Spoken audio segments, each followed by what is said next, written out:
entertainment as part of his Bharat Jodo Nyaya Yatra, where he says, "Stuff mein koila dalo aur stuff jal jata." I thought that the stuff runs on kerosene or fuel. For the first time, I learned that the stuff runs on coal. So please don't sit here and give me your half-baked knowledge. Now I will come to the hard facts.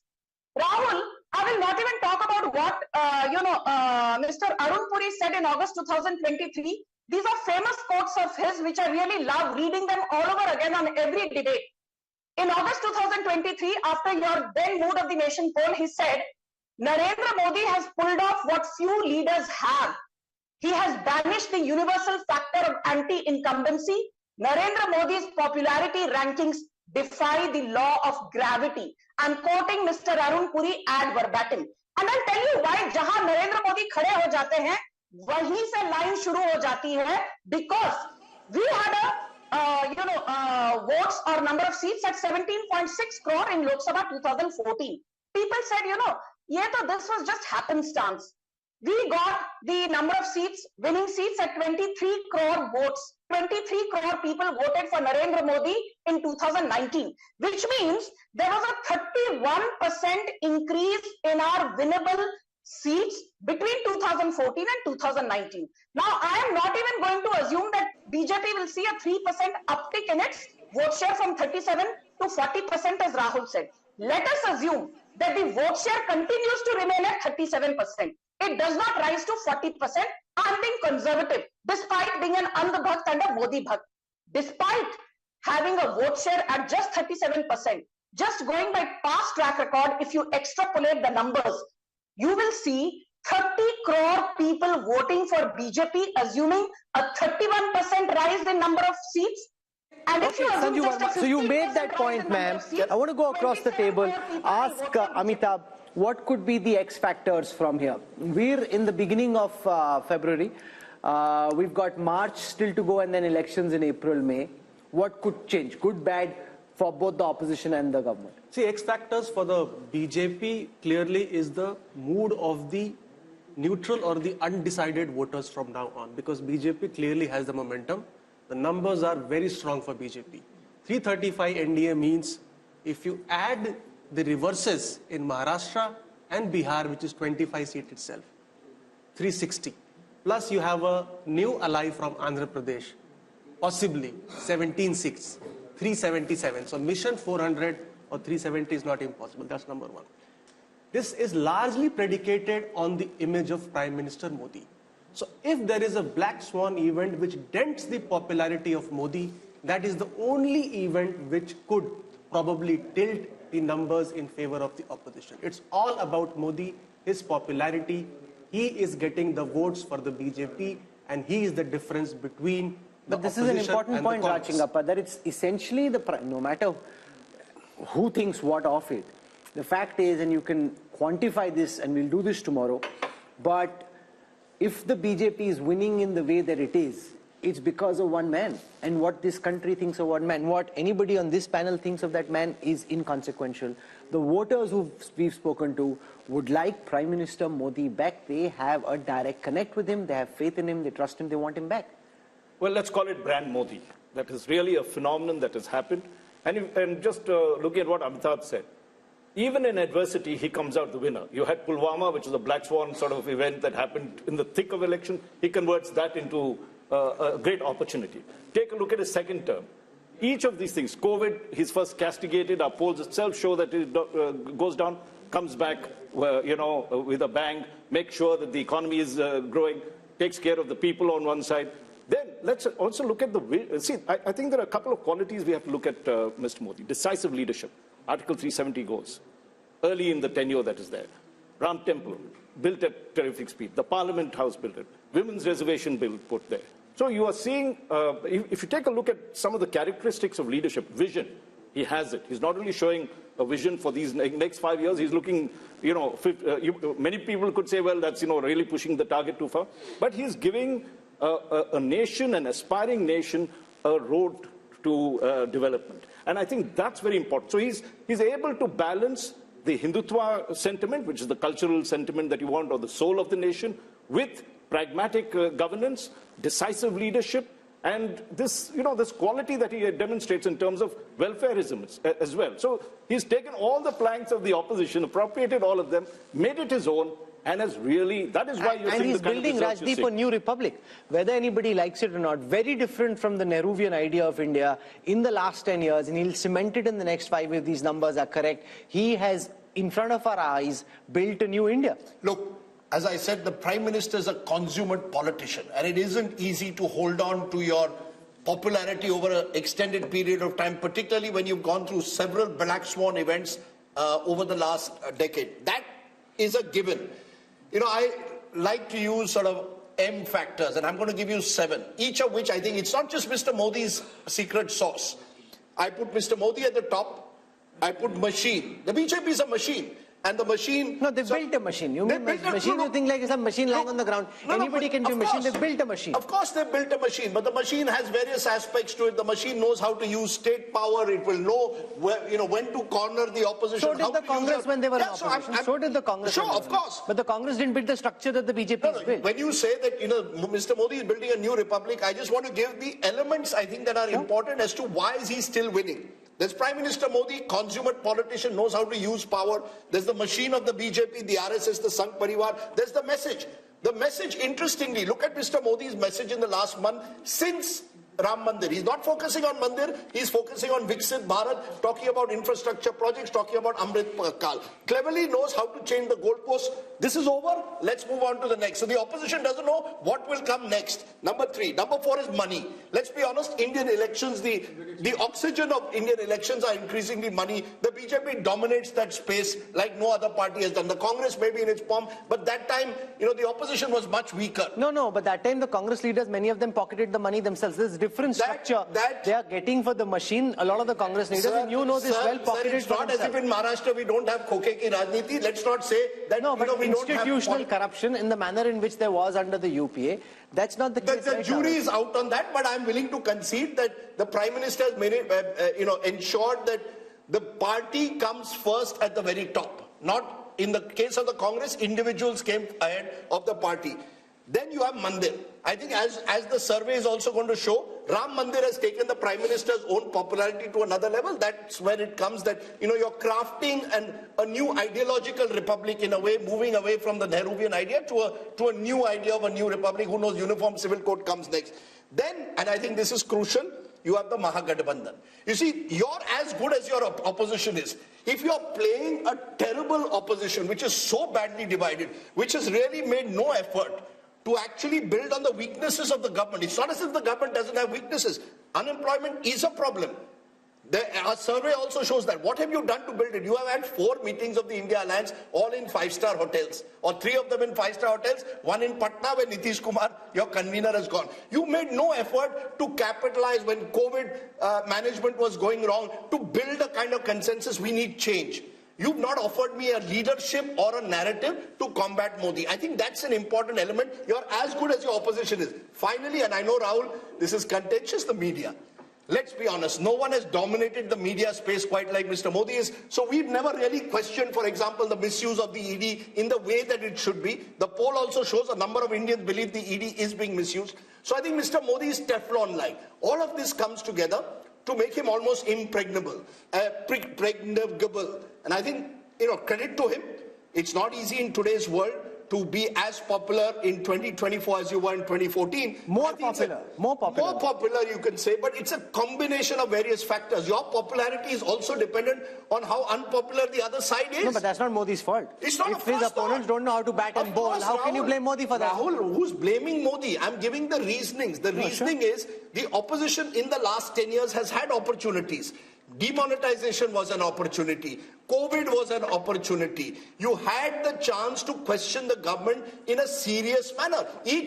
As this poll is showing, the regional parties are holding on to their own. But the Congress has been unable to rediscover itself. So the question will also have to be asked on Rahul Gandhi's leadership at some stage. Surely, this poll, how long is the Congress going to sort of protect him? I think the biggest problem that the opposition is facing is a face. Who Modi versus who? Is it Mallikarjun Kharge? Is it Rahul Gandhi? Is it Mamata Banerjee? Is it Arvind Kejriwal? So people have no idea. Is it M.K. Stalin? Is it some other, chief minister? So, nobody knows. So therefore, Mr. Modi is having it, very easy. And the survey is indicating at that. If there was a face, if there was a, sort of caste affiliation, if there was issues, talking points attached to it, perhaps the outcome may not have been very different, but there would be something like 2019-like situation. Is he invincible? I mean, at this point of time, can we say that Mr. Modi is invincible? Could the opposition have done anything better to change the mood of the nation? Maybe a better word is unstoppable. Yes.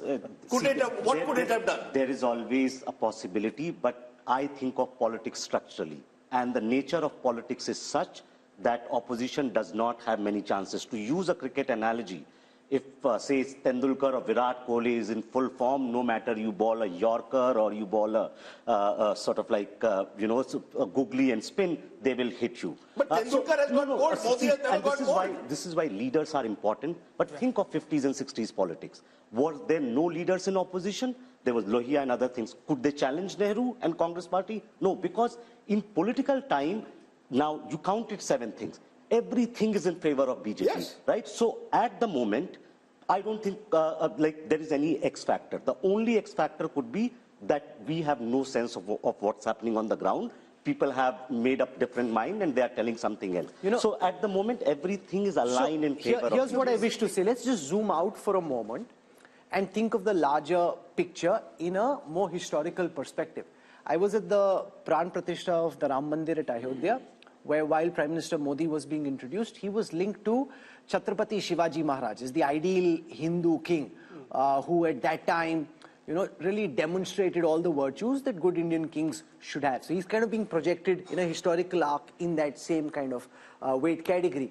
Rahul Verma, is there any contemporary political figure who comes to your mind who 10 years on, not just in India because there's no comparison here, but even internationally, 10 years after being in power, manages to increase his party's vote share by 3%. Go back in time. Who comes to your mind? Can I make someone who can? Yeah, who? We often tend to, since Nehru is still in the news. Remember, Nehru in the early 60s was a weakened prime minister. The war with China, despite that, won. Please understand. No, but his vote share kept coming down. But his vote share in the years that he was in power, the Congress kept losing ground, the BJP is gaining ground. And there was no opposition. But where is the opposition today? That's what I'm saying. Where is the opposition today? There was no opposition. Where is the opposition? Since you asked, I think only Nehru can be compared. Rahul Verma, okay, so you've got Nehru, Modi punching in the... From a party who got us independence, that kind of goodwill to Congress party after 47, with all the heavyweights of our freedom struggle on the Congress side, let's be very, very honest, the 52-53 mandate was not Mr. Nehru's mandate. 62 I'm talking about. 62, yes. But the vote share dipped. Vote share dipped a lot. No, and but there by was then no his He goes up in 57. Yeah, But in 62 and after that, he's being punished for his actions. The people in India at this moment are rewarding Modi and the BJP for what they are saying, far from punishing. Let's spend some time on this. Historically, who comes to your mind? Yashwant Deshmukh. No, nobody. I mean, nearest that from the... and one point which I wanted to make, where I can probably answer your question, is the hunger to win and willingness to work 24/7 to let that happen. And that thing, only person which comes to my mind is Mrs. Indira Gandhi. Yes. Besides that, no other prime minister in India had a hunger to win. I'm not restricting this conversation, Raj Chingappa, to India. Raj Chingappa, in a historical context, who comes to your mind? Somebody democratically elected. Only an authoritarian leader who knows how to fix, who knows how to fix the mandate across the world. How is he fixing the mandate? No, I'm not talking about Modi. I'm talking the only. When you say, give me an example parallelly.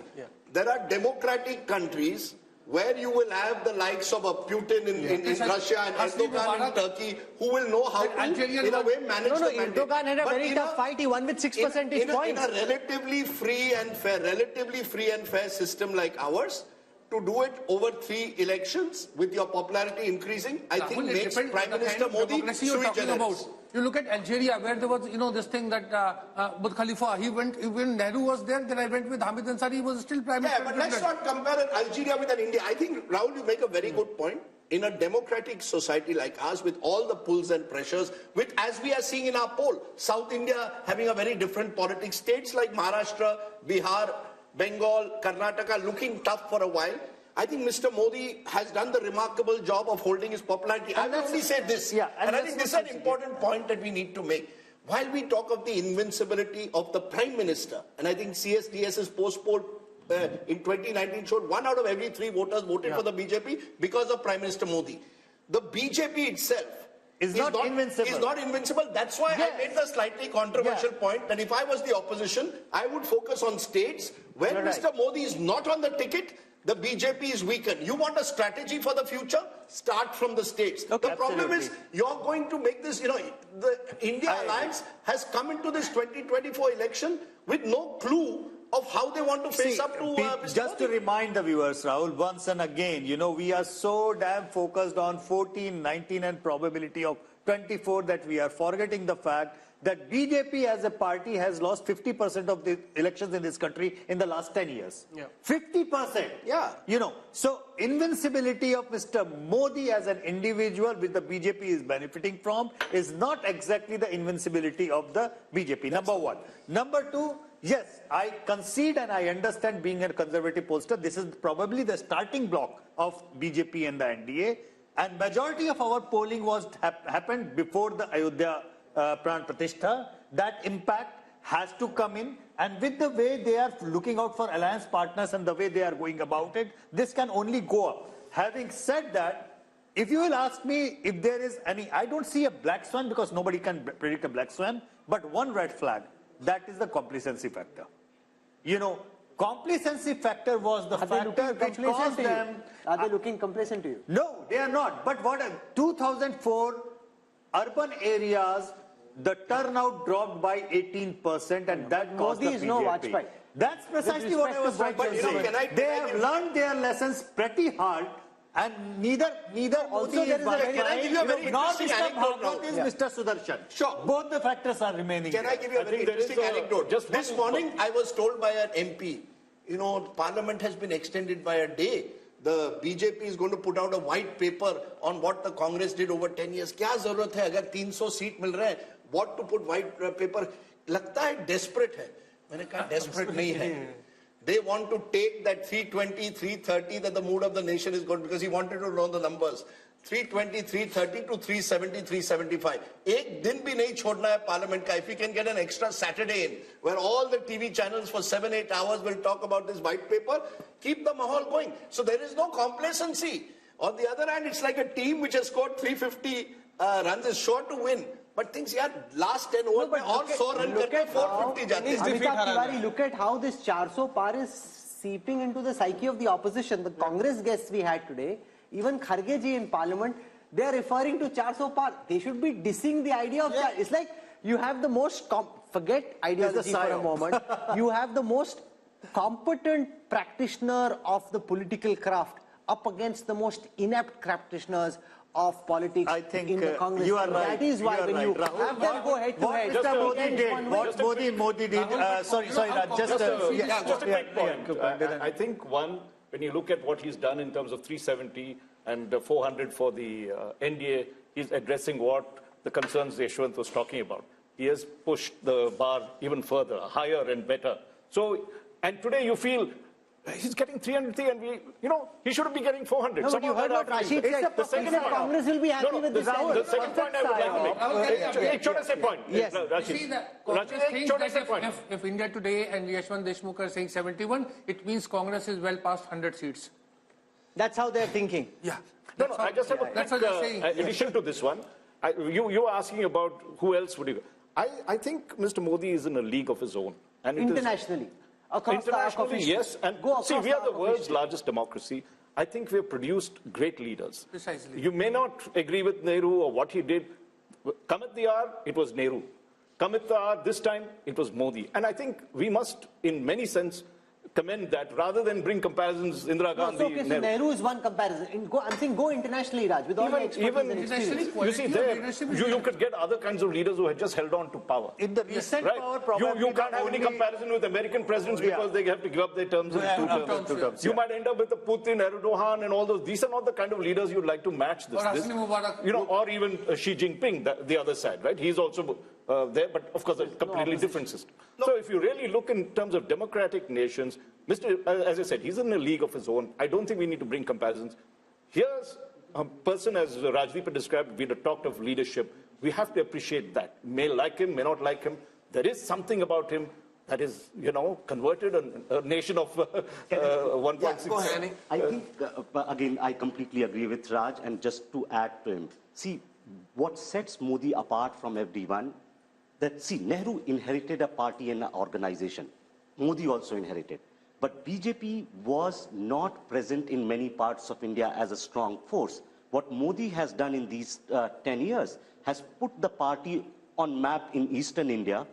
In many states where they were in single digit are now running governments, right? So what he has done electorally has basically created that machine which was there, maybe using all kinds of things. But now BJP is a very, very formidable and unparalleled election machine in contemporary politics across the globe. Can I add, I think that is one of his biggest Across the globe, contributions. Yeah, can I add two more M's?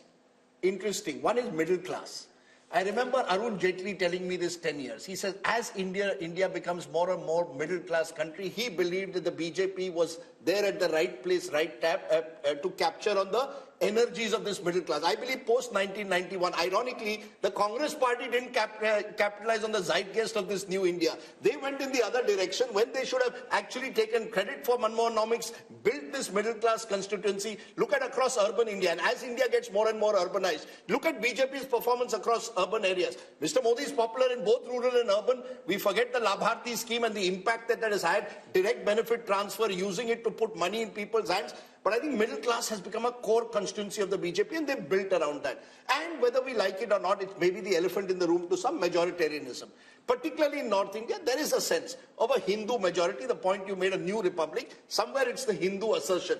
That also is a major factor. When I add Labharti and Hindu assertion, I don't think you can win an election. But which government in the past, Rajdeep, has spoken of making India a developed country and set a timeline for it? Sure. And actually then mobilize the will and try to build the circumstances which allow us to move in that direction. This is the only other government that I know. Rahul, I want to only put one small caveat, which is there are areas of darkness in this country. Let's be honest. Whether it's the ethnic No, but there are areas of darkness in the United States. There are areas of darkness in Europe. Rahul, just as I believe the middle class has arrived, unemployment is a serious crisis. It's going to get worse in the era of automation. In education systems will not be able to match what the new market needs. I just think let's not say that we've reached there. No, Mr. Modi is offering a dream.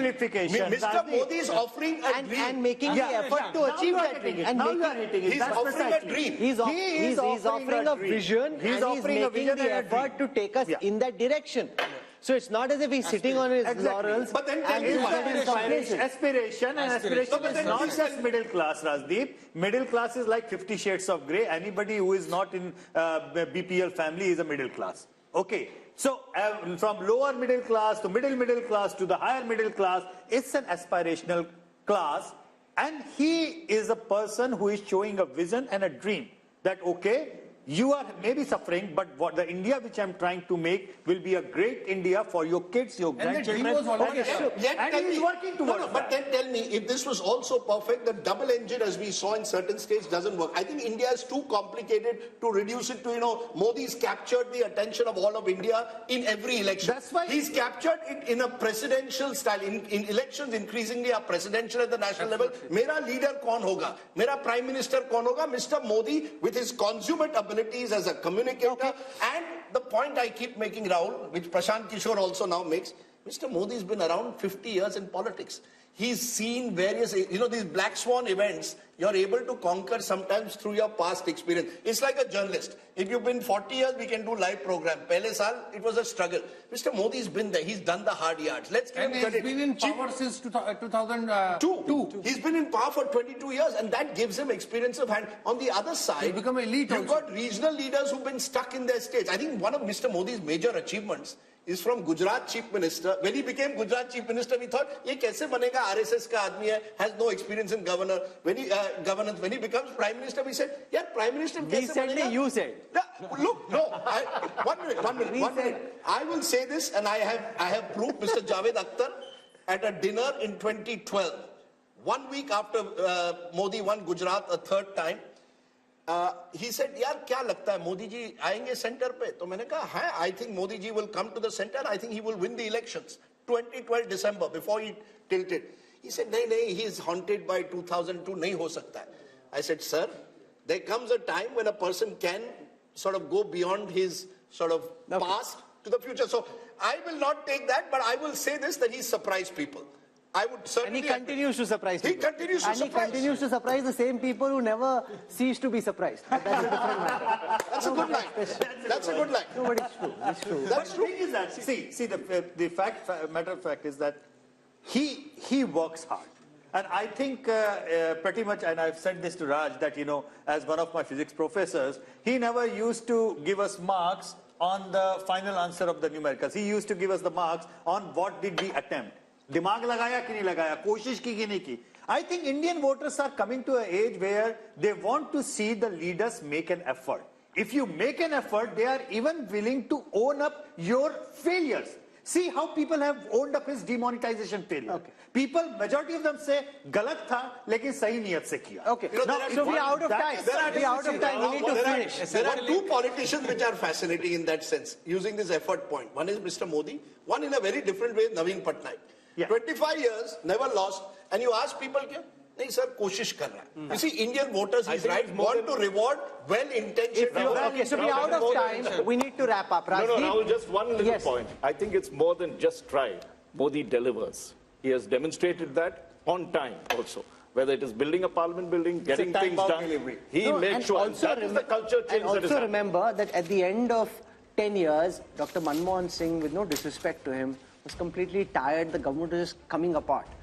Even Vajpayee ji, at the end of his 6 years, was very tired. He had to say, "Na tired, na retired." But, you know, the government wasn't energetic. Prime Minister Modi continues to stay as energetic, as pumped up, where people around, and I've seen younger officers, much younger than him, you know, and at New York, at the yoga day, I asked one young officer in his team, "Arey, tum kyun nahi kar rahe?" "Arey, nahi, nahi, unme zyada energy, hum mein kam." So, you know, that's like people half his age. Okay, so Rajdeep, before we wrap up, if you were Modi, what song would you be singing tonight? What's that song that Shah Rukh Khan had? Number one. I don't expect me to know. What is Does the anybody song? else know? Batao, I'm the best. I'm the best. I'm the best. I'm the best. Koi hero yahan, koi zero yahan. I'm the best. Look, If you're Rahul Gandhi, what song are you singing tonight? You know, you're putting me in trouble because Gana batao.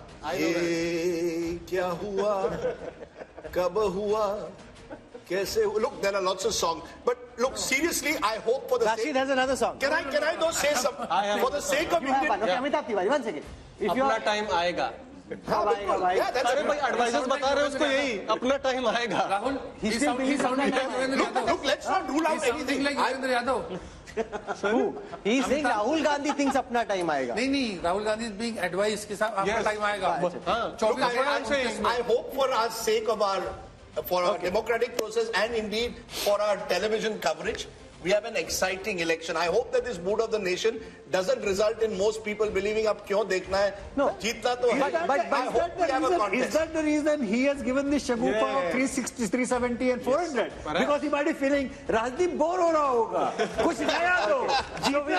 We're out of time. You know, something if you look at the numbers across social media, across digital, across television over the past 4 hours of programming, I can see that there is interest. So Rajdeep may be feeling slightly, there's no fun over here. There's a lot of excitement, buzz around the India story, a lot of excitement about the Bharat of the future and around these poll numbers as well. I think that will continue through. So I think Rajdeep's earned his dinner, sung for his supper. Sung for my supper. India has been modified, it appears, as per the mood of the nation. We'll wait and see what the voter really wants. This was simply a teaser to what might be lying ahead. So day 2 tomorrow. Lot of detail on impact of Ayodhya, the impact of Nitish Kumar switching in Bihar, the performance report card of the Prime Minister, his government, the opposition, all that and more coming up in part 2 of the India Today Mood of the Nation all through the day tomorrow. So we'll see you again.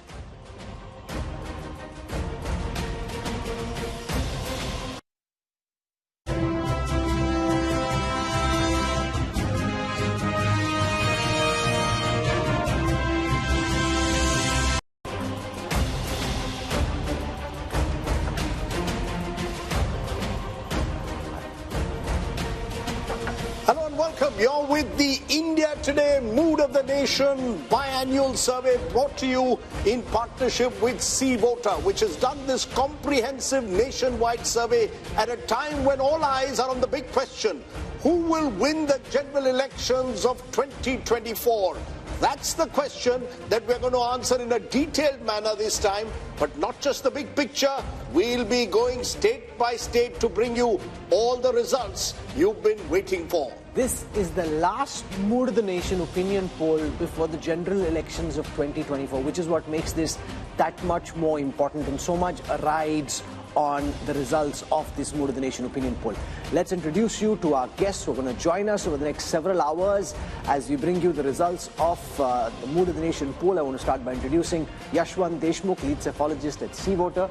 He's got this fancy Himachali cap on and has been working very hard over the last several weeks, and lots of changes, Rajdeep, in the chess drawing board, forcing revisions in the MOTN sample. So he's really been working doubly hard, not just because of us, but also because of all the changes that happen. And there could be more changes within the next month. You know, change is the only constant. Next month or tonight, tomorrow, there could be changes galore, and therefore we'll have to keep looking at these numbers very carefully. Flanking him is Raj Chingappa, editorial director at India Today magazine. He and his team have worked on compiling and dissecting the results of this poll, and you can read the analysis in the new issue of the magazine, which is out in stands now.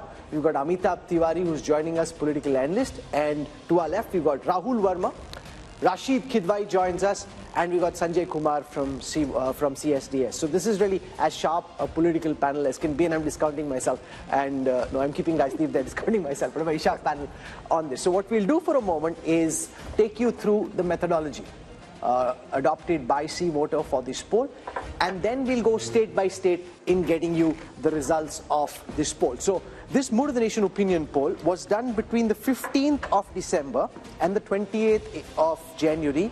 Largely, some polling happened later when there were specific changes like there were in Bihar, but largely between the 15th of December and the 28th of January.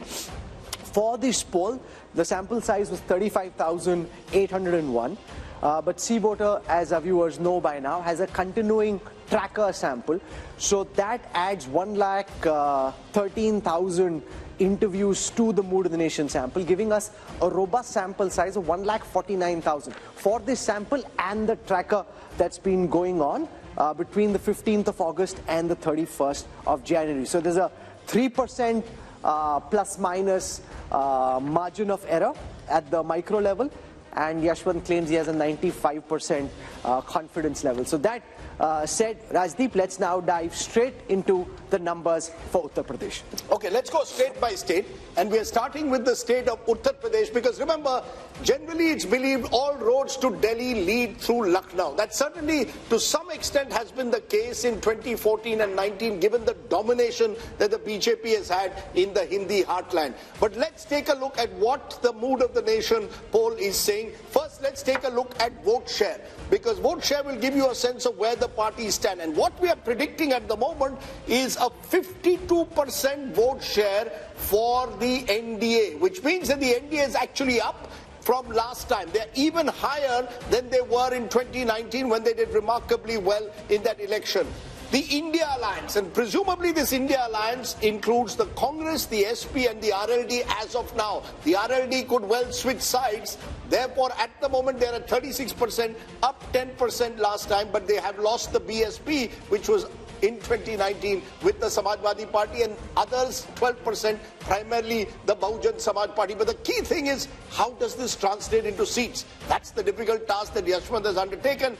The seats, what would the seats be in the 80-member UP Assembly? And just take a look at that. The NDA goes up from 64 to 72 out of 80. It's a gain of 8. So NDA, BJP holding rock solid in the saffron heartland in a way. The India Alliance 6 to 8, so only a marginal increase, and that's divided between 1 for the Congress and 7 for the Samajwadi Party. Others are completely wiped out. The 10 last time were the BSP. So Rahul, the first big numbers clearly show the BJP holding its own in what's become its bastion. And if the BJP is already at 72 in the way the state plays right now. Yashwant, the most important question is, now that RLD is very clearly in talks with the BJP, if Jayant Chaudhary was to join the NDA, where could that 72 reach? Well, I mean, of course, it will impact minimum number of 2 seats for sure. But it's not just about how many seats that RLD is contesting and they are likely to win. It's also about the overall impact of the Jat voter consolidation in the entire Western UP, and not just Western UP, but across in other states which have a significant number of Jat voters. So that, having said that, Rahul, let me be upfront about this one. And me and Raj discussed this so many times about the numbers of the seats and everything.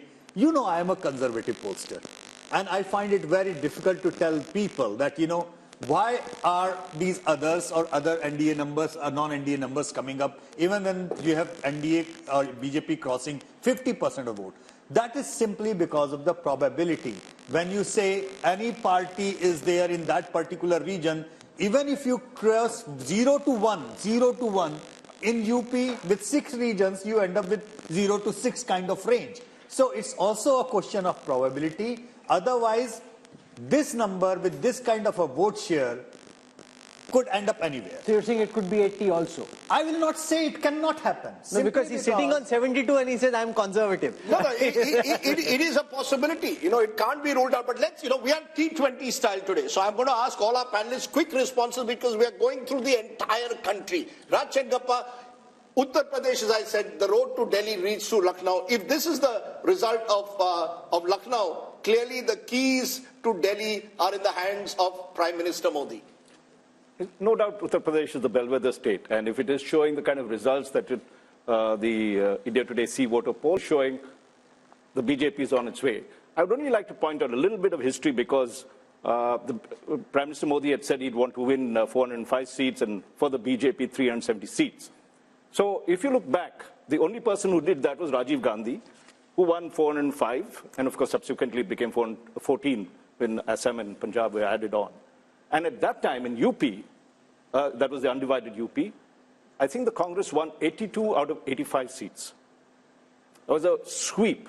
Now, if we are going by these figures, and as they've touched 50%, I'm sure the other pollsters would say that the BJP would require to max in Uttar Pradesh if it has to get its target of 370 that it wants. Remember, those two elections are very different, Amitabh Tiwari, because the 84 election was held in the aftermath of the assassination of then Prime Minister Indira Gandhi. It was an election won largely on the back of sympathy. Here is Prime Minister Modi, who's been in power for 10 times. This is not a empathy, sympathy vote. This is a performance vote. If you end up 72, or if Yashwant says could be even higher, that would be the most incredible performance imaginable. Yeah, so if these numbers hold true, if you see whatever is BSP's loss of 10 seats is largely accruing into the tally of the BJP. BJP is gaining 10 seats at the expense of BSP. So if these numbers hold true, then what is clearly being shown is that it is largely a pro-incumbency vote. It is a pro-Modi vote, it's a pro-development vote, it's a pro-vote for his policies and the way he has handled the economy. But are you surprised because Rahul Verma, Uttar Pradesh was for a long time, for about 30 years, completely fragmented. Now suddenly, since 2014, the BJP has come to dominate the state, 2 general elections, 2 assembly elections, and now you could have a 3rd general election. Is the BJP therefore entering into UP much like it was in Gujarat, a completely dominant party, 50% more, 50% vote and more, suggests a dominant state? Absolutely, Rajdeep. One reason for fragmentation in the 90s and early 2000s was that there were at least 4 credible players that were present. BJP, Congress, SP and BSP, the regional parties were very, very strong. Over a period of time, Congress declined and also BSP declined. So why Yashwant is saying that the numbers are conservative? Because this time BSP is moving out and they are still holding on to 10% or some vote share there, which means that actually the numbers could be much more than 75, even touching 78. No, but here's the thing. It reflects the continuing trend of elections becoming bipolar. Remember, the BSP, according to Yashwant's analysis, is projected to come down from 19% vote share last time to 8% this time. That's 11% down. And this is a party which in 2007 had won 200 plus seats. So that just shows how the BSP has ceded ground to now become a rump.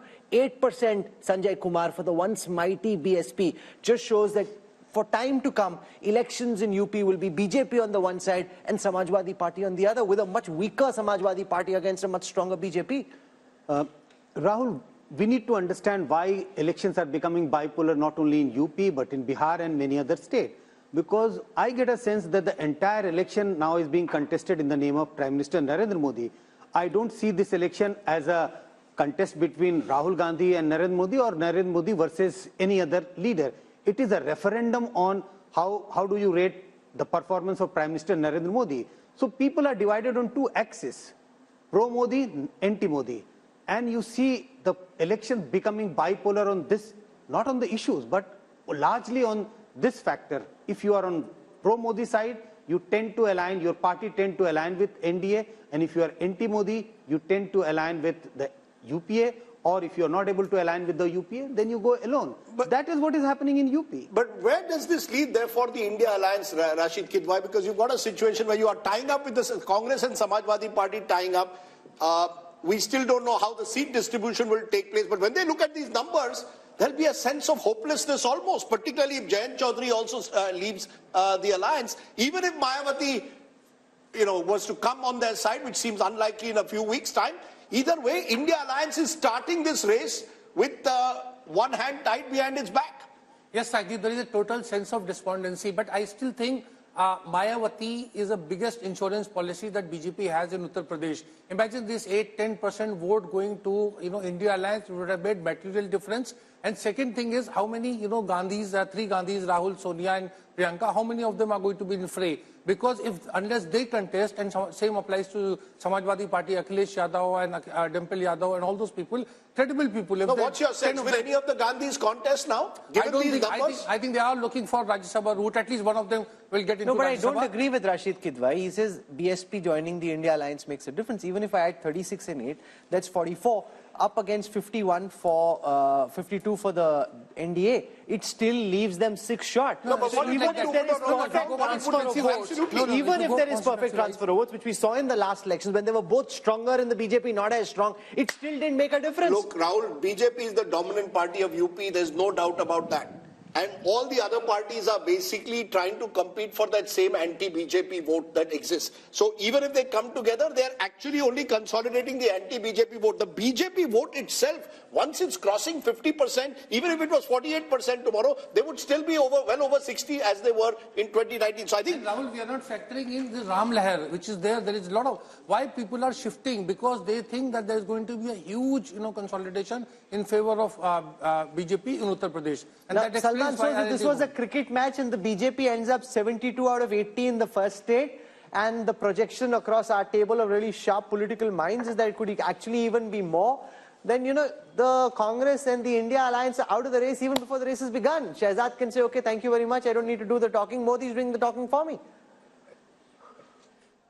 Rahul, no game is over till it is totally over. So I know this is a very disappointing save for the India Alliance, but I must say that despite all the advantages that the Prime Minister and Amit Shah and BJP have built up over these 10 years or so,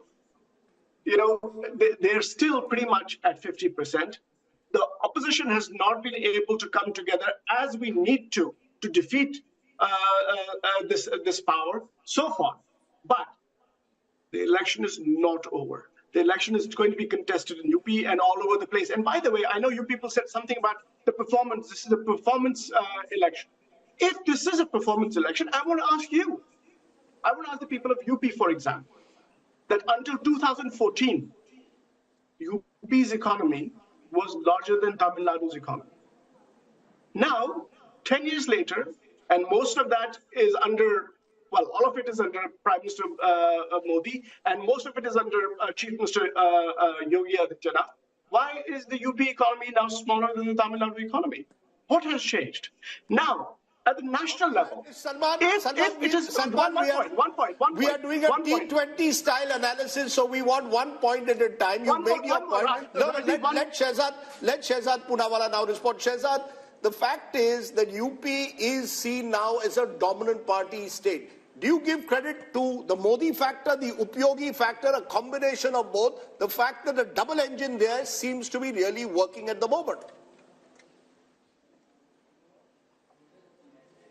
Rajdeep, I give credit to 3 factors, and let me complete my answer. 1 is Ram Lala, 2 is Geeta, and 3 is PD. And let me complete. Ram Lala means Rashtriya Suraksha, Mahila, Labharti, leadership, and Arthvyavastha. Geeta means growth, information, innovation, infrastructure, technology, and Atmanirbhar Bharat. And PDA means performance, delivery, and aspiration. Today, Rajdeep, Modi ji and Yogi ji have converted the vocabulary of people like you from anti-incumbency to pro-incumbency, where even the most critical cynics like Yogendra Yadav and Rajdeep Sardesai in the democratic newsroom also have to say that BJP ko सबसे ज्यादा number मिलेंगे ही.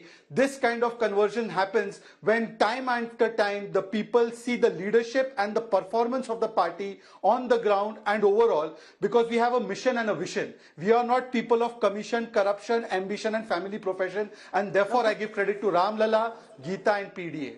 You know, I love his acronyms. He's going to go very far in politics, given those acronyms. Mr. Modi has clearly got a few bucks in the party who know how to use acronyms rather well. What I want to do now is play out a small excerpt from a show we had earlier today from Lucknow, where we spoke to voices on the ground, trying to get a sense of the pulse in Uttar Pradesh. So here are some excerpts from the Mood of the Nation poll from Uttar Pradesh from earlier today.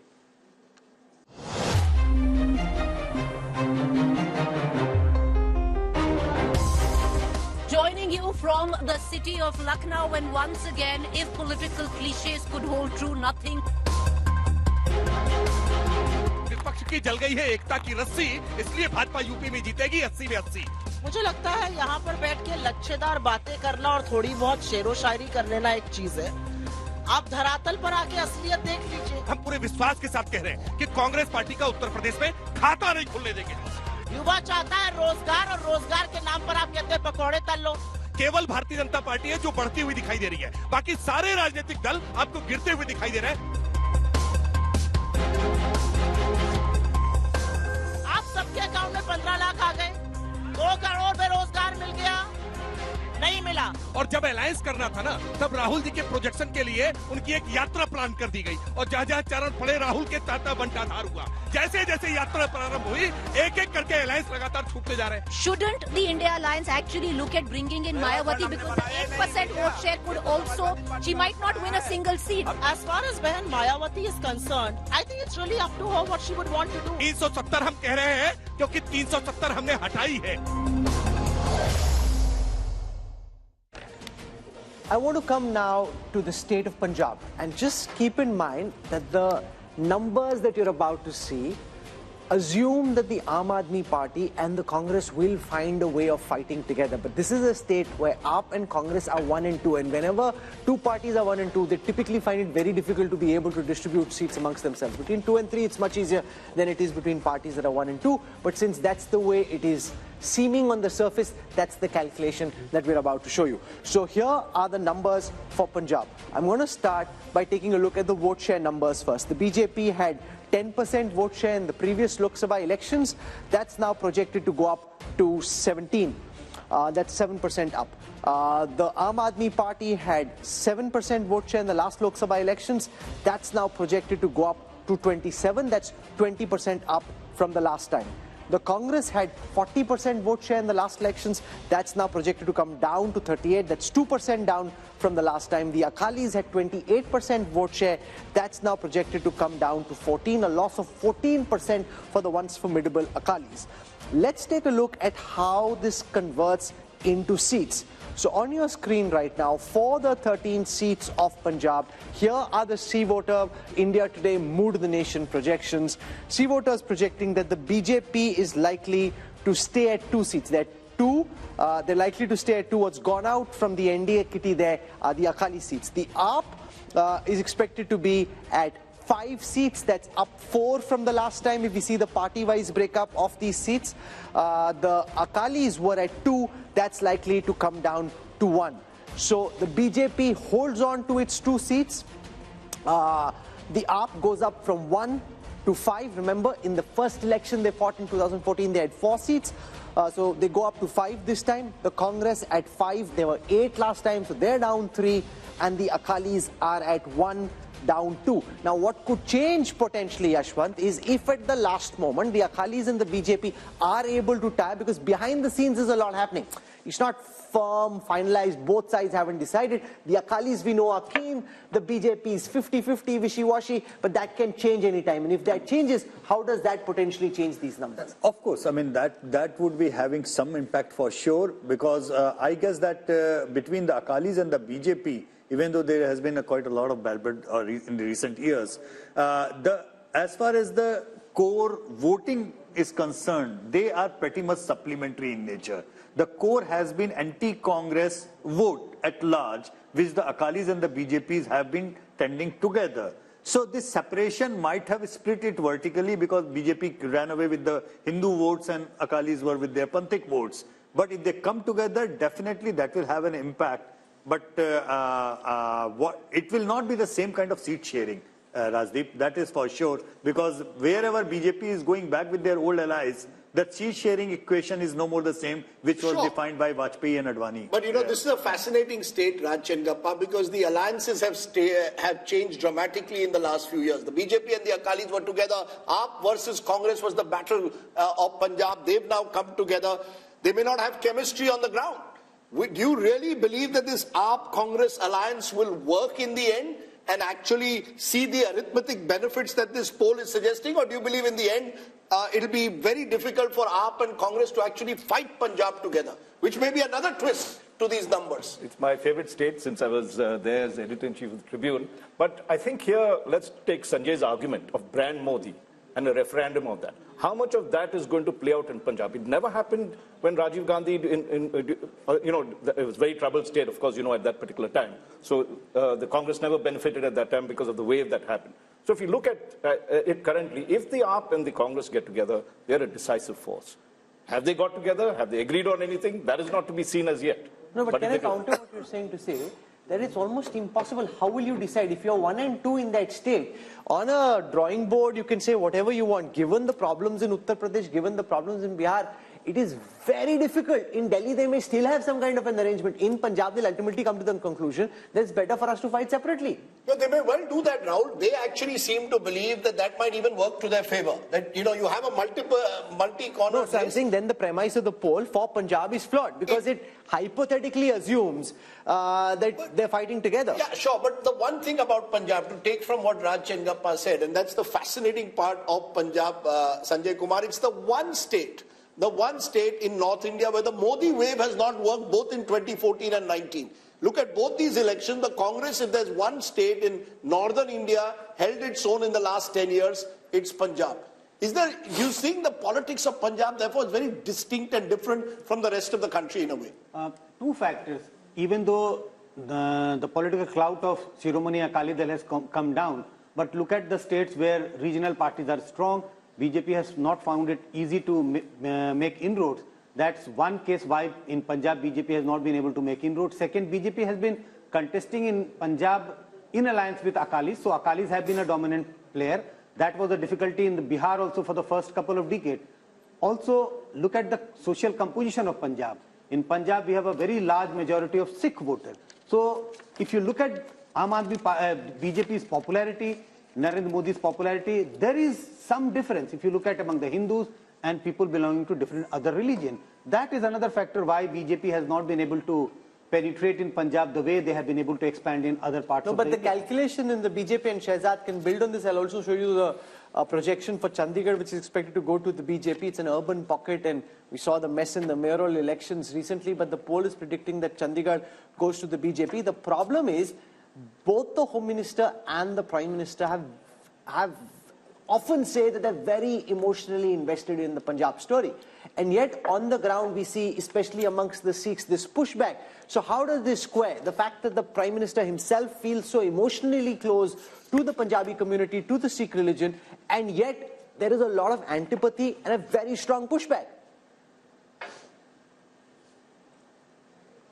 Rahul, look, what Sanjay ji was saying just now, that since we were the younger brother in the alliance, and that alliance was not purely for political reasons, it was also for ensuring the message of Sabka Saath and Samajik Sohar between the Hindu-Sikh community. And therefore, we sacrificed a lot of our space and a lot of the other things also while we were in that alliance. For the first time now, we are finding our feet in Punjab, not just in urban areas, but also in the rural pockets. And therefore, this vote is a vote of expansion. It is a vote of credibility that will keep increasing over the few period of years. And look at the outreach that Prime Minister Modi has done towards the Sikh community. It is not a political outreach, it is an emotional outreach, whether it is celebrating the Prakash Parbs of the great gurus of the Sikh community, whether it is celebrating Veer Balas Divas, or whether it is reaching out to various sections, whether it is the FCRA clearance on Harminder Sahib, langars that we are making GST free. So I think there is a concerted effort. Not everything is done only for political purpose. Some things are beyond politics.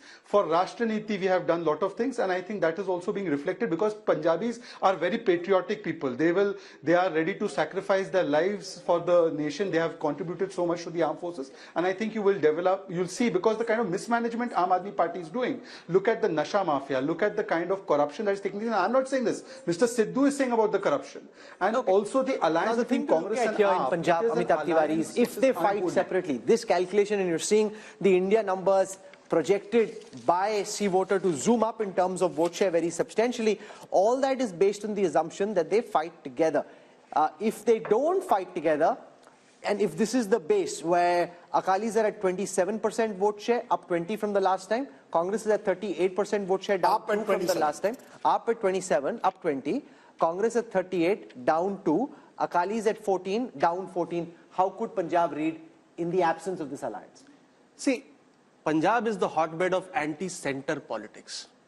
So even if AAP and Congress do not form an alliance, and unless the Akali Dal forms an alliance with the BJP, these numbers could still hold. So unless the Akali Dal ties up with the BJP, I don't see a substantial difference in the numbers, because the politics itself there is anti-center. Hindu being the majority in the rest of the country, but being a minority there complicates the political dynamics there. And you know, it's interesting to look at this, because if we turn to the next state, because I think these two states reflect just how India's map is so complex. Just turn to Delhi, not too far away from Punjab, where again the Congress and the AAP are trying to tie up. Just look at how the numbers stack up in Delhi. 7 seats on offer, but the national capital is often a barometer of what tends to happen across North India. Take a look at vote share. As per this, in Delhi, even with the Congress-AAP alliance, you have 57% vote share going to the BJP and 40% to the India alliance of the Congress and AAP together, others 3. How does this then translate into seats? 7 seats in Punjab, in Delhi, all 7 went last time, remember, to the BJP. All 7 will go back to the BJP as per this poll. So that takes off from what Amitabh Tiwari just said. Punjab is almost sui generis, Rahul Verma. There, if the Congress and AAP tie up, they do very well. They tie up in Delhi, where the AAP is in power again, and yet it's a clean sweep for the BJP. Does this reflect urban mindsets and Delhi mindsets versus the anti-center mindset, as Amitabh put it about Punjab? Yes, a little bit, Rajdeep. That Punjab, the demographic composition is different. It has always had an uneasy relationship with the center, even when Congress party was in power in 1970s and 80s. But you have to also understand that this alliance in both Delhi and Punjab is not easy. Because in Punjab, Aam Aadmi Party feels that they can gain these seats even without the Congress. So you've seen Chief Minister of Punjab making statements that we don't need to have an alliance. And in Delhi, even if they come together, they will not be able to make any dent. No, but why not? Why, you know, the reason is that Congress explain why the Aam Aadmi Party in 2 consecutive elections has swept Delhi, but the BJP has swept Delhi in Lok Sabha. So BJP continues to hold 40% vote share in Delhi, no matter which election is happening.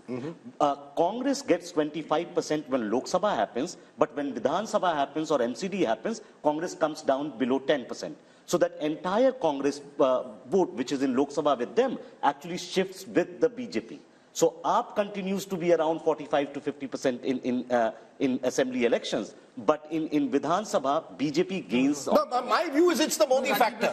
You know, what seems to be is that the Lok Sabha elections, you look at Narendra Modi. When you're fighting a state election, you look at Arvind Kejriwal. That's happened 2 elections in a row. And it seems, as per your numbers, it's going to happen again. It's a split vote, Rajdeep, and it's happening across India, across all the states, honestly speaking. Each and every state, if you look into the vote share of the last assembly and the last Lok Sabha in together, you will see somewhere between 10 to 25% of jump in favor of the BJP whenever the Lok Sabha elections are there. However, in case of Punjab, I must mention this because it's an important and critical point to add. In the last 10 years, in our daily tracker, there are only 3 states where Rahul Gandhi as an individual leader has scored over in popularity over Narendra Modi. 3 states all across India. One is Punjab, one is Tamil Nadu, and one is Kerala. And they have been like that. But one critical thing is, 10 years back, the gap between Rahul Gandhi and Narendra Modi was so huge in all these 3 states that it was a one-way traffic of sort.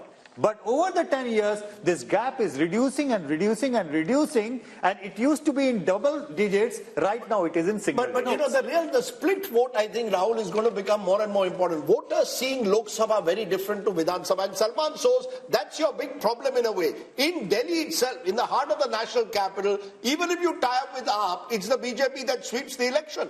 That suggests to me that that voter is giving a huge bump to the BJP the moment it's a Lok Sabha election and Mr. Modi is on the ticket. No, I look at it a little differently. What I'm seeing is, if this data is correct, and I have no way of knowing whether this is or this is not, we'll find out during the elections. But the Congress vote share is coming up in Delhi because people see, many people remember the governance that Congress has delivered to this country. And that is why I think you see the vote share coming up at the when it comes to national level politics. Why that doesn't happen at the with your state level elections? I don't know what you're saying, Salman Bhai. From 23, it's gone up to 25. That's up 2 up. From 18 is down to 15. That's down 3. BJP was at 57. It's at 57. So you're clutching at straws, really. Rahul, I was talking about the comparison with assembly elections. Somebody said that, during assembly elections, the vote share goes down, and during parliamentary elections, it has come up. So clearly, people do remember that the UP at times are very good, and why should they not? I mean, the per capita income of this country... No, 1 minute, sir. You're still 32% behind the BJP. Rashid Kidwai, this is the problem the Congress is facing. When it comes to a Lok Sabha election, Mr. Modi is on the ticket.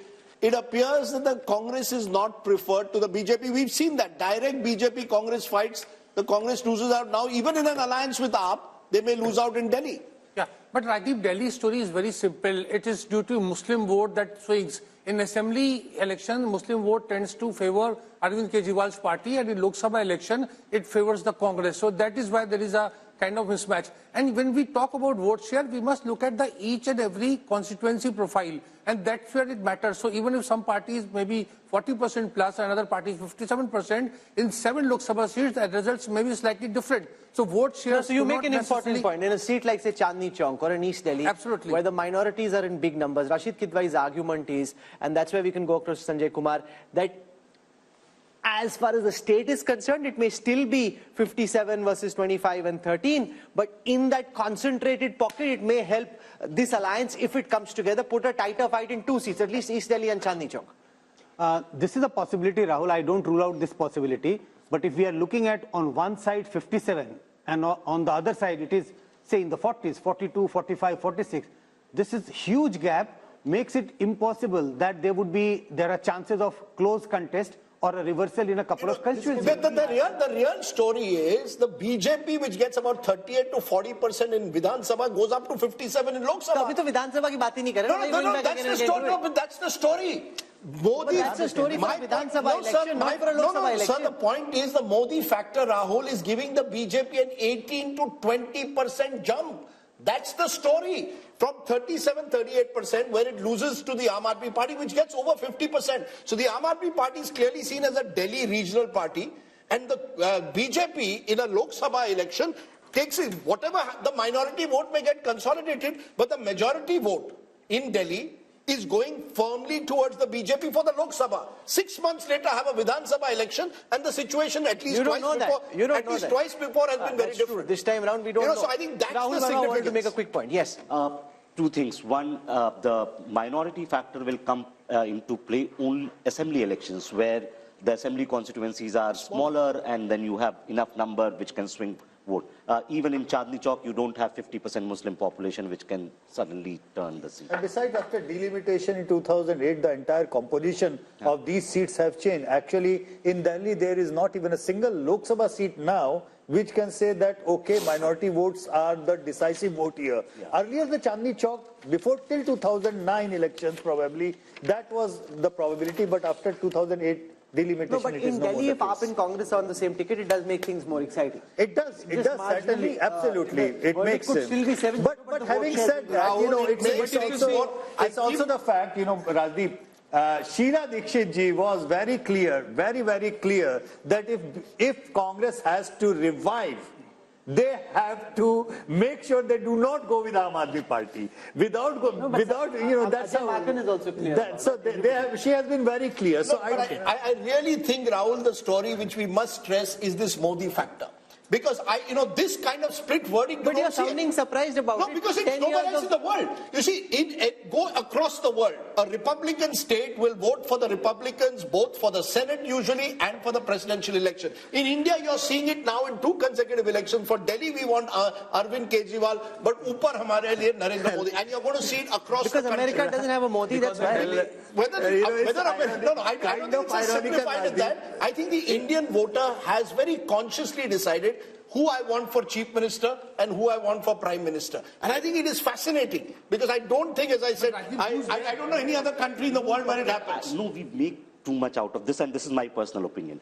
There is only 15 to 20% of vote which swings here and there. But that's a lot. No, but in only couple of states, except Odisha, except Delhi, do you see a split verdict of this kind? Yes, Karnataka.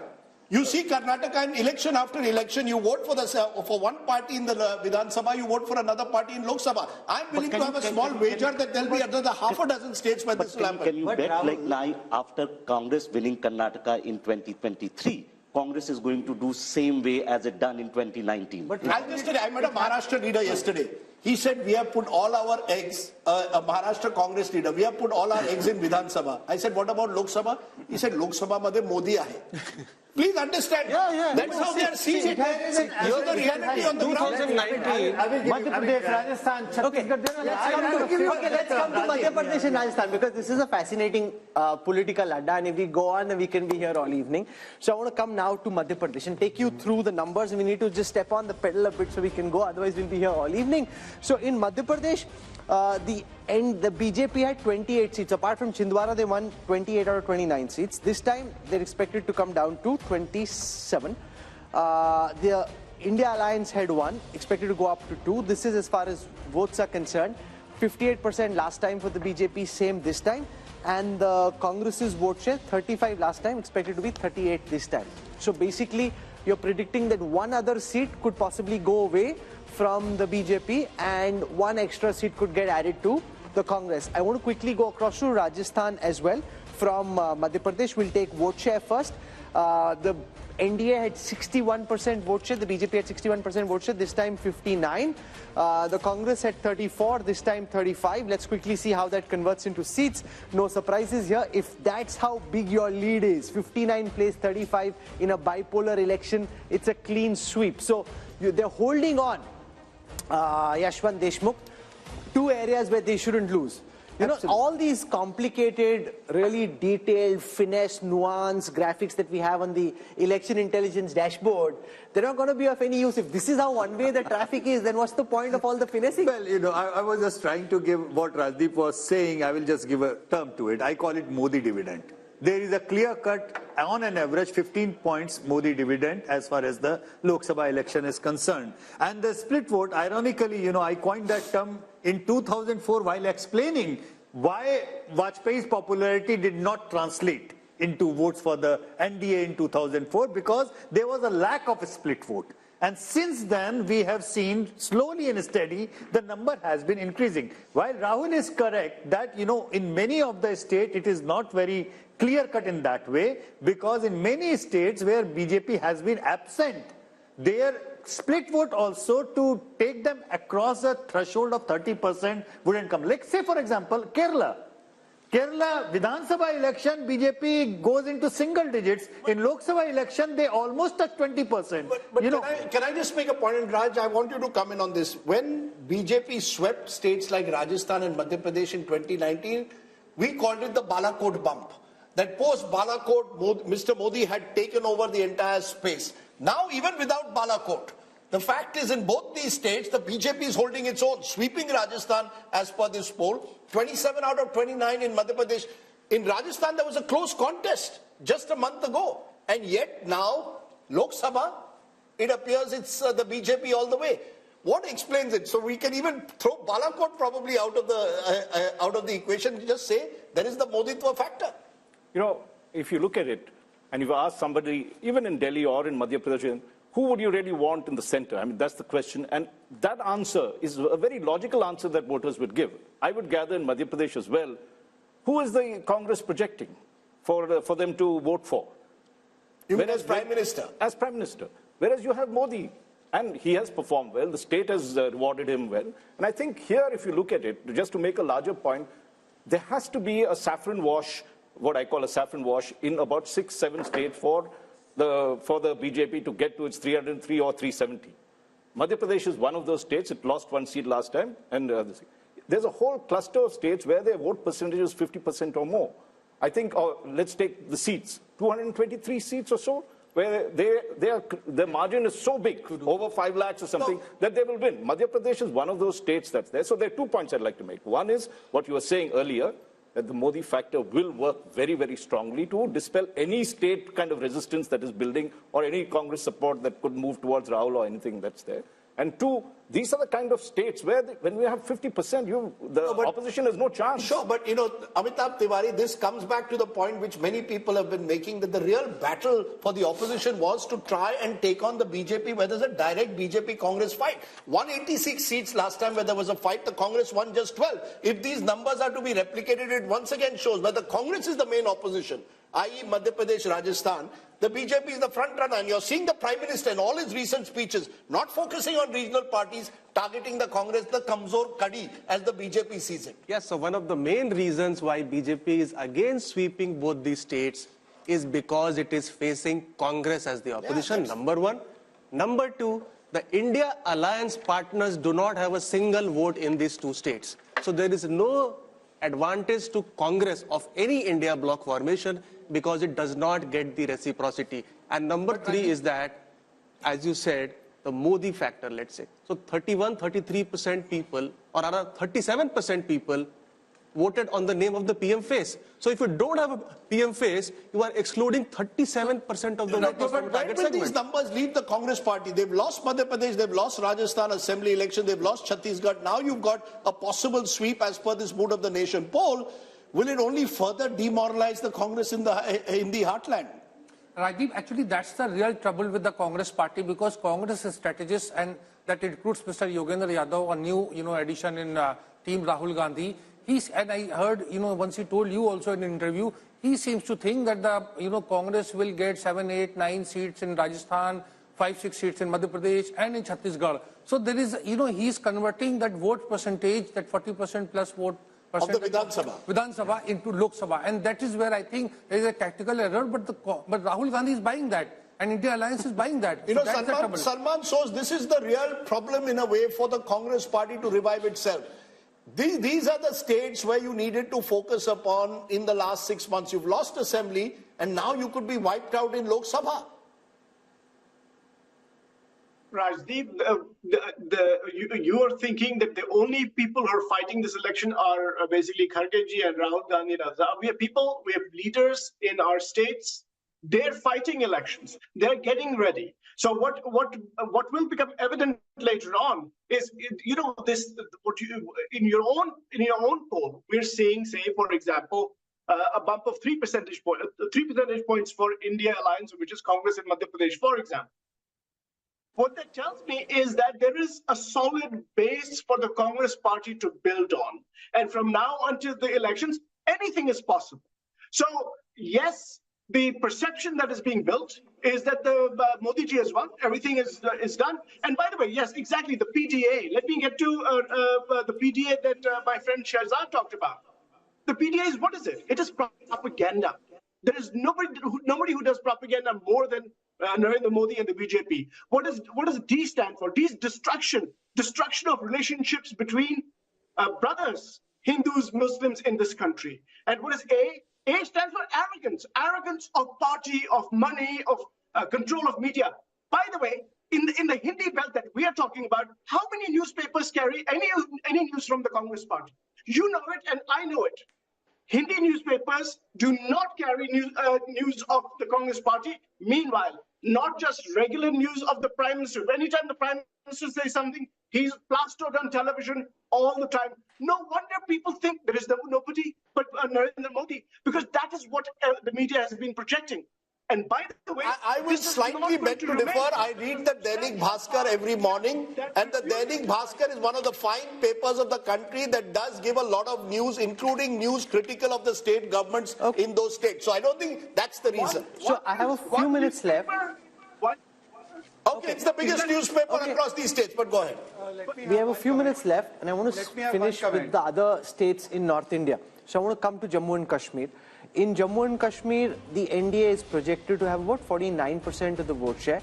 That's up 3 from the last time. Remember that a lot of this vote share for the BJP actually comes from the Jammu region, right? The India Alliance, which is Congress plus NC plus potentially PDP as well, at 36. That's down 3 from the last time. Others at 15.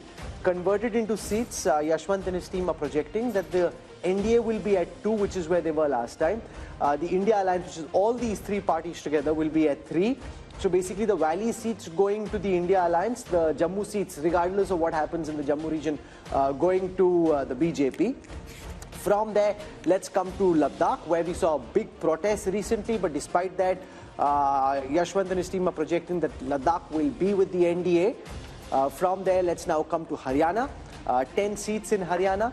The India Alliance, the NDA, which is BJP and JJP in Haryana, now expected to come down from 10 to 8, a loss of 2.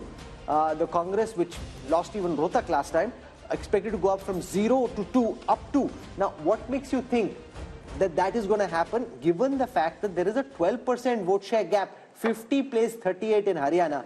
Haryana don't count the vote share gaps as such, because you remember that Haryana assembly election, out of the fact that BJP was having a almost 10% gap lead over the BJP, I kind of predicted that BJP will sweep, but it became a hung. Where on earth did you find that a party with a lead of 10% votes and still ended up in a hung assembly in Haryana? So there are 2 different kinds of Haryanas. Let's be very upfront about it. You know, there are 2 different Haryanas. And it's not regional. It's about the demographics of different seats. And the seats where it would be a Jat-dominated seats, they will be problematic for the BJP. The non-Jat seats would be easier for the BJP to win. Let's come to Himachal. Himachal is the one state we haven't dealt with in the north yet. Himachal, 69% vote share for the BJP last time. This time expected to be 60%. Down 9. The Congress at 27, expected to go up to 29. Remember, in Himachal, of the 4 seats, they are predicting that the BJP will pick all 4, the India Alliance none. The government in Himachal Pradesh at this time is the Congress government of Sukhwinder Singh Sukhru. Despite that, the Congress makes no gains in the Lok Sabha election in Haryana. Then the last state is Uttarakhand, where they're predicting just a small dip in the NDA's fortunes when it comes to vote share, from 61 to 59, down 2. India Alliance at 32, up 1.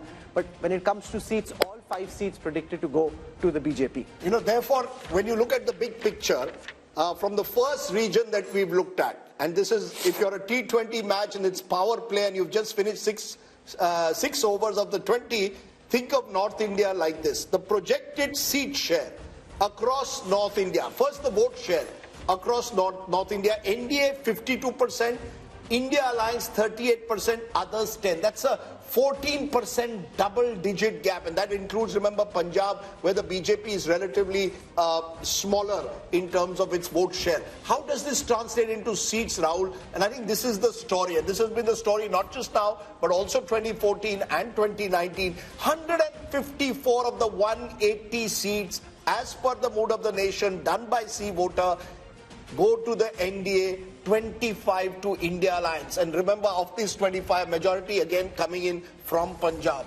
Effectively, Rahul, that means it's almost game, set, if not match, just when you look at the North Indian numbers. I mean, it is almost impossible then for any side to match up when you lose so big in such a large part of the country. And it's been the northwest monsoon that has really won the BJP 2014 and 19. We haven't come to the west yet. You've seen the northern torrential downpour in favor of the BJP. We'll show you what's happening in the east and what's cooking around the Bay of Bengal in the east, and what's happening in the west along the Arabian Sea. So all that coming up in the second hour of programming. We've dealt with the north, where if this was, Rajdeep said, a T20 match, you know, this is one-way traffic in this T20 match. You got one team which is blazing away. 6 overs, 100 runs. Huh? 6 overs, 100 runs. 14 runs and over, or 15 runs and over. Which, you know, really makes it almost impossible to come back. And the thought that's coming to my mind, you know, there you see my election intelligence dashboard working. So many great ideas, so many different data sets which we are cutting and dissecting and diving. I'm wondering what's the point. If it's all pointing in the same direction, then there's going to be a lot of effort which won't really yield too much results. But anyway, unlike the opposition, we need to fight on. We need to bring all those data sets together for you.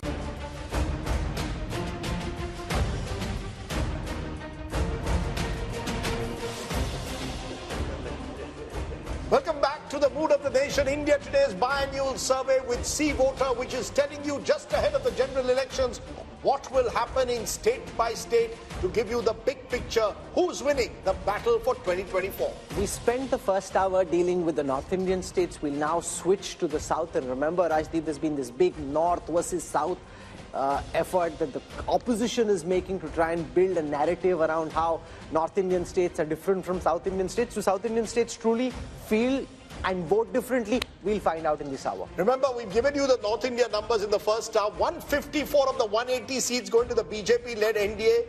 India Alliance just 25, others 1. So there's a north typhoon. What's happening in the south? Is there a hurricane the other way around? Let's start. India mein cyclone aata hai, sir. Cyclone, okay. The southern cyclone. Sorry, the southern cyclone and there are cyclones that take place in south of the country. We're starting with Karnataka, a state which, remember, went to the polls 7 months ago in Vidhan Sabha. And interestingly, this is what it's showing. In terms of vote share, the NDA is way ahead of the India Alliance. Remember, there's a Congress government in Karnataka. 53% at the moment to the NDA, 42% to the India Alliance, others 5%. This is identical in vote share compared to 2019. How is this translating into seats? Remember, 28 seats in Karnataka, 25 were won by the BJP last time. And we are saying the BJP is down just 1. 24 from, remember, 27 now includes the JDS, which has joined hands with the BJP there. So the BJP, JDS 24, that's down 3, but they're still holding its own. India Alliance just 4 in a state where the Congress is in power, and India Alliance means effectively Congress here, others 0. So you've got the first southern state giving bad news to the Congress party. And Rajchengappa, it's your home state, so why don't you kick off? It suggests very different verdict to what we saw 7 months ago when the Congress won pretty decisively. But let's say, Rajdeep, it's not surprising in Karnataka. It's if history. You recall it started from Karnataka when Rajiv Gandhi swept Karnataka, winning about 26 or 28 seats in 1984. Within 3 months, Ramakrishna Hegde was elected as chief minister. We're going to see the reverse polarization happening in this case, where For Karnataka, they felt that the Congress is good, it was needed because the BJP government was not effective, and therefore the voters likely to tilt towards giving Modi the mandate, because he did campaign extensively there. He did push, if you remember the final phase, a certain percentage up over there. So Karnataka, and the other thing BJP has smartly done, is tied up with the JDS. So the Vokliga vote, which would have made a decisive difference in Old Mysore and others, is getting split across these two. And secondly, if you look the way they have mended fences with the Lingayats, bringing Vijayendra, who's the son of Yadurappa, into the picture, the BJP has tried to cover its flanks.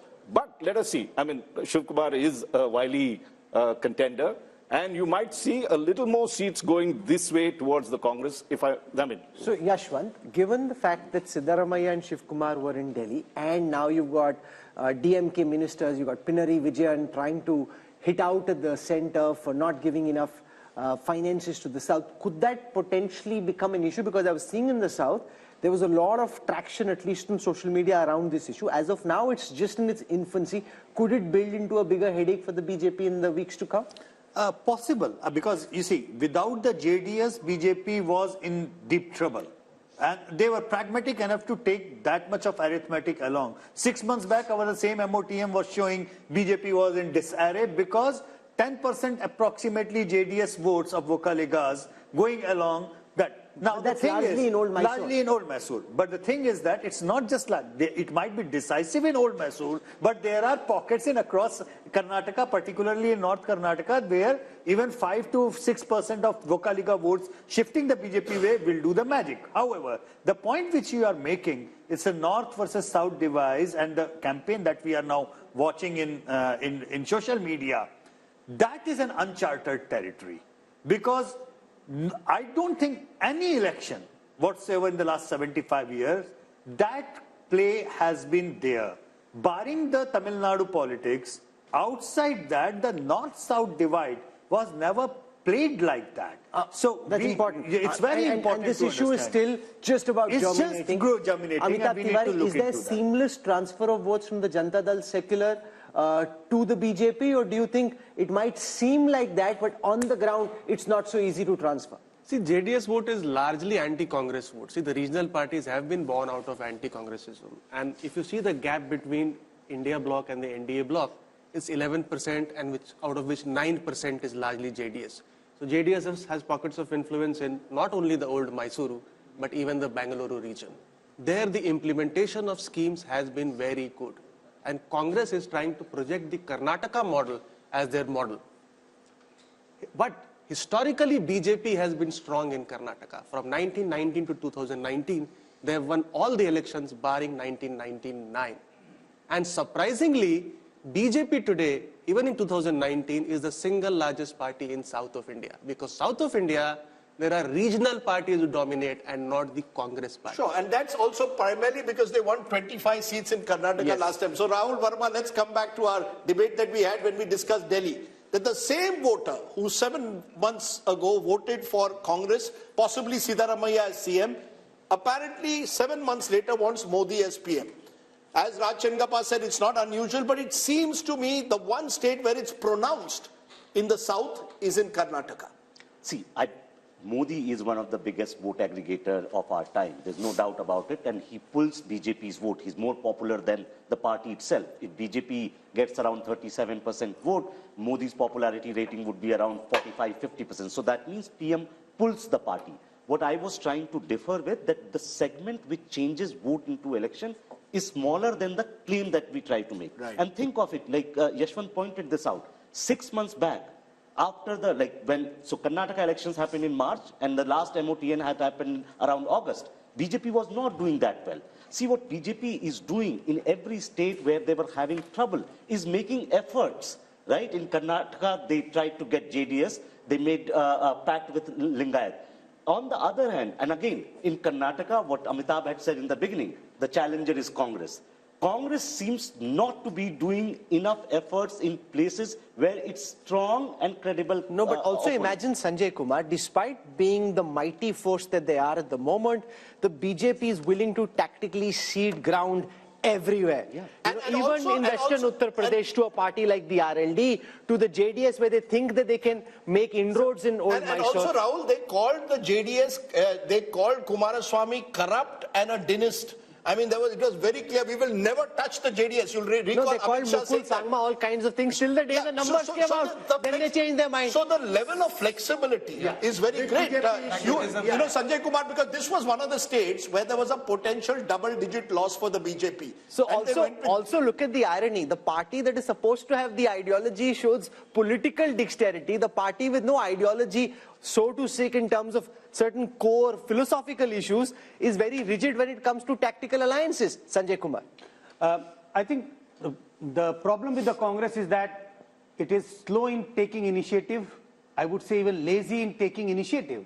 And if you look at the BJP on the other hand, even if they realize that they are going very strong in 2024, but they don't want to leave any chance. And my own sense is that if you talk to any BJP leader, they are pretty sure that they are winning 2024. But why they are entering into all these alliances despite ideological differences, despite having, given strong statement against the leader of those parties, is that they want to big win. They don't only want to big 2024. Let's take that just a minute. I'll come to you, Rashid, the moment. Mohan Kumaramangalam, national spokesperson of the Congress, Ajay Alok of the BJP. To both of you, first to you, Mohan Kumaramangalam. There's so much of talk of the Karnataka model, that the Congress is saying the guarantees that we have given will win us an election. The numbers at the moment are showing, at least in a Lok Sabha, that's not working. I spoke to Mr. Siddaramaiah only yesterday. He seemed very confident. He also is playing this sort of discrimination against Karnataka card. But at the end of the day, our numbers are showing the BJP virtually repeating its performance of 2019, which would be hugely significant. If your numbers do bear out, Rajdeep, it would be hugely significant, no doubt. But I think your survey was conducted between December, May to January end, if I'm not wrong, which is at the height of the Ram Mandir propaganda craze that happened. And everything online, everything on TV, everything you turned on any channel was about the Ram Mandir. So I think definitely that sort of hysteria would have been captured somewhere in your survey. I don't think that they would find it easy to maintain that kind of momentum going forward. The other thing is the arithmetic of JDS plus BJP might look right, but I don't think the chemistry works at all. Just for example, Kumaraswamy was in a rally with the BJP and was wearing a saffron shawl, I think, and the senior patriarch Devagowda came out and said that it would have been better had he been wearing JDS colors. So even something as small as that could be a flashpoint for misunderstanding between the two. The third thing is, you have this national narrative of the BJP that is against nepotism, dynastic rule, etc. So I'm wondering how they're going to reconcile that with pushing Vijayendra to the front as sort of the face of their party in Karnataka. You just can't reconcile the two in a national election. And like I said, alliances, whether that be with the JDS or with someone else, they don't really... Vote transference is going to be one of the major issues to watch out for in there. Ajay Alok, on Karnataka, the transferability of votes from the Janata Dal secular to the BJP and vice versa, the Congress would hope that that might not be easy. We saw in the last elections, but also the JDS's vote is typically an anti-Congress vote. It didn't happen when the Congress and the JDS were together. That's the concern. Will there be transferability of votes, or do you think, especially in old Mysore, the BJP is now seeping the idea that it's okay to vote for the Kamal, and that helps the BJP in a 15-20 year horizon as well, build in the one region where they are weak in Karnataka?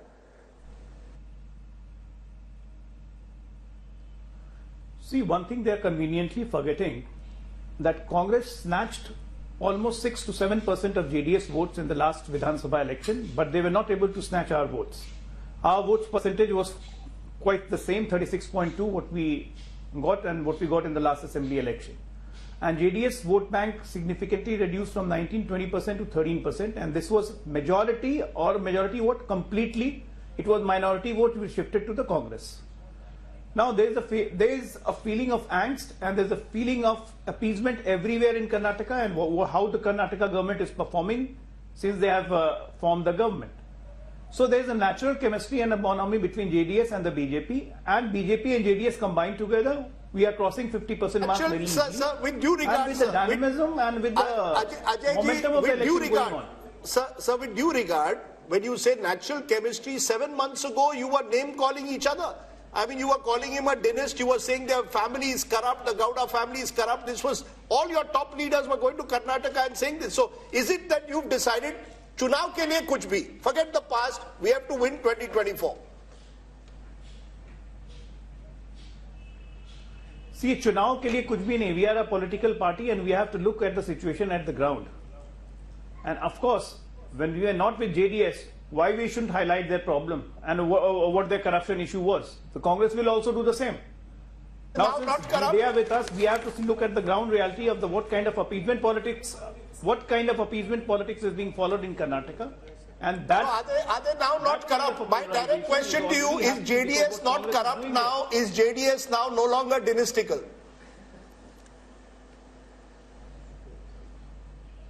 Well, it is dynastical. As far as corruption the matter goes, it's all in the court. If they are convicted, they are corrupt. And JDS is dynastical, there is no doubt about it. We are having a strategic alliance with them. They are not merging into BJP. Yes, yes. Rashid Kidwa, you wanted to make a point. I think, Rajdeep, if Yashwant Deshmukh's figure come true in Karnataka, this would really reflect mood of the nation. Here is a government which is a proven track record, performing well. The Congress party is there on the ground. It's not a lazy party, at least in Karnataka. And in spite of that, if they lose badly, that will tell you a mood of the nation, a pro-Modi wave. Second thing is, it will also create a huge political upheaval. You remember, there was a lot of rivalry going on between Siddaramaiah, Chief Minister, and DK Shivakumar. And this will, become a big issue. So are you saying the possibility of that government either falling as it did after 2019, or are you saying there could be a change in Chief Minister if these numbers hold? All kind of possibilities are there. If this happens, then I don't see future for Siddaramaiah government there. Okay. From Karnataka, let's come to Telangana. I'm just trying to keep it moving so we're able to give enough time, because otherwise we have very irate viewers in a particular state that this is how important our state is and you didn't give us enough time. So let's just try and keep it moving. Let's come to Telangana. We look at the vote share numbers for Telangana first and then the seat share numbers. So in Telangana, the BJP thinks they will be able to gain ground. They had 4 seats the last time. So when we look at the seat share for the BJP in Telangana, our poll is predicting 21%, just marginally up, 1% up from the last time.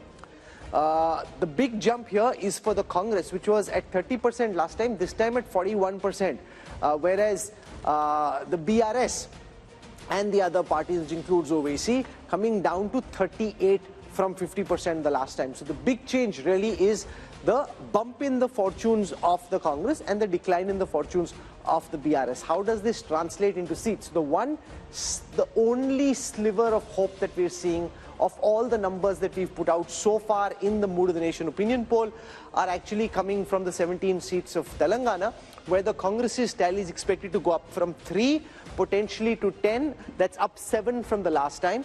The BJP was at 4, could come down to 3. That's down 1. The BRS was at 9, could come down to 3. That's down 6. The AIMM stays where it was the last time. So OVC wins his seat. 3 to 10.